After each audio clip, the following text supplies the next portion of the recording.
ای کاش علت مردن من عشق جان سوز تو بود، حریقه دل آتشین من، دست پر حرارت تو بود. ای کاش دلیل خلقتم گرمی آغوش تو بود، نوشدار و مرهمم چشمون مشتاق تو بود.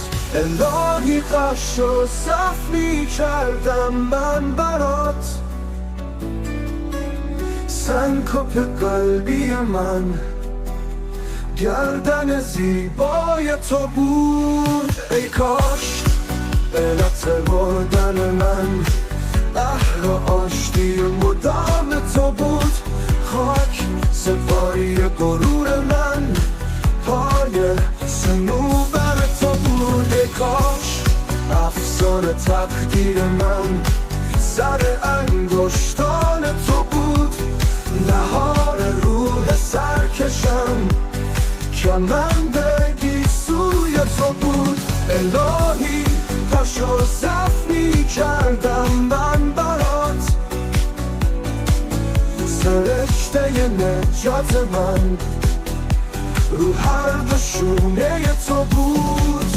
الهی تب و لرز می کردم من برات، فرشته نجات من رو هر دو شونه تو بود. الهی خش و صف می کردم من برات، فرشته نجات من رو هر دو شونه تو بود. الهی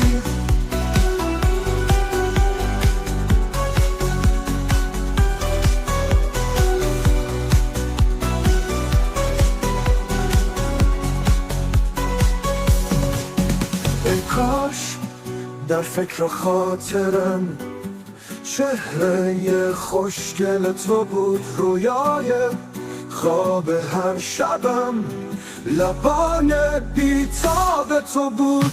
ای کاش در کنار تخت من عکس یادگاری تو بود، همیشه در حافظه ام عشق و غمزه تو بود.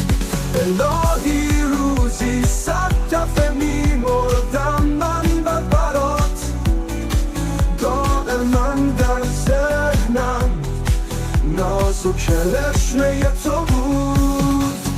الهی